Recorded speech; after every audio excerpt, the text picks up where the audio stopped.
Now on 9 on your side, raging Colorado floodwaters leave hundreds trapped, including a couple from right here in the tri-state. We knew we'd get out eventually. We weren't sure when, but we knew we'd get out. Tonight, hear their incredible story of survival only on 9. Plus, time ticks away as lawmakers wage a showdown over a government shutdown. Tonight, the impact on you. And the beer flows and the fans flock. Thousands take over downtown for this year's Oktoberfest. We take you to the festivities for all the awesomeness that wraps up in less than 2 minutes. 9 on your side starts right now. Now, breaking news and the Tri-State's most accurate forecast. This is 9 on your side.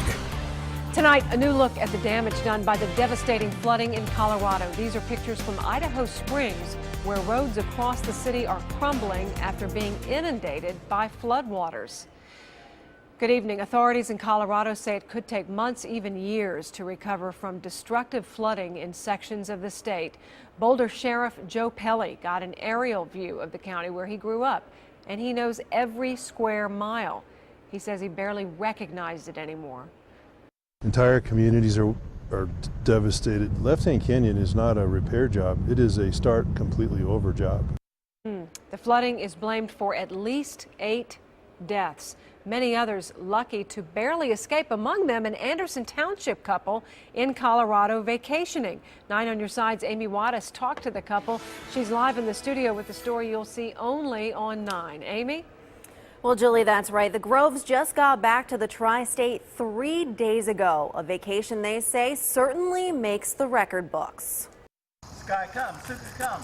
It was the vacation of a lifetime for the Groves and their 2 dogs, Sky and Suka, who experienced the Rocky Mountains for the first time. They had a really good time. But that good time was quickly cut short when floodwaters rushed into the area they were staying. We knew we'd get out eventually. We weren't sure when, but we knew we'd get out. 76-year-old Jerry and 70-year-old Dottie were vacationing in Glen Haven, Colorado with their 2 golden retrievers. They left their little dog Harper behind. The couple rented a cabin in the mountains along Fox Creek for a week. Little did they know that things would quickly change. The phone rings, and it's a code red call telling us to shelter in place, that we were in the midst of flooding. Bridges were out, roads were out. Dangerous debris was all over, and that we should not come out of our house if not necessary. You're looking at video Dottie took with her iPhone of what was Fox Creek, now a raging river. That was a small creek that when we got there, the water in it was about ankle deep. Neighbor Gary Pike, a retired Colorado State Trooper, ended up staying with the Groves after his cabin flooded out. He was very helpful. We pulled food, and because we had some means of cooking, we made meals and served meals for some of the people that were right around us who didn't have the facility for cooking. Dottie soon realized her husband could be in trouble. He needs electric-powered oxygen to sleep at night. A helicopter lowered 3 canisters to firefighters set up across the creek.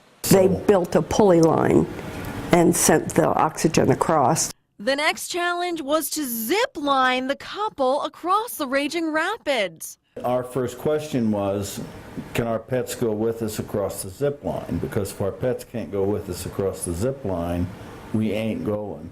So firefighters and crews with the National Guard strapped Suka and Sky in and helped them across the water. Everyone on both banks cheering the dogs on. Dottie and Jerry each made the journey across too. It definitely was an adventure. We met so many people that I think are going to be lifetime friends. The Groves got back to the tri-state Wednesday after spending some time in a Red Cross shelter.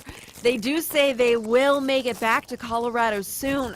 Dottie left behind her car, which is trapped on the other side of the creek. I will be going out again because I've got to get my car when they've rebuilt the small bridges. Plus, the couple would like to take Suka and Sky to experience the Colorado mountains a little more than they did this time around. And the Groves say they did check in with some friends that they made back in Colorado on the condition of the cabin that they stayed in, and they tell me that the cabin was actually untouched by those floodwaters. Julie? Amazing story. Who'd have thought they'd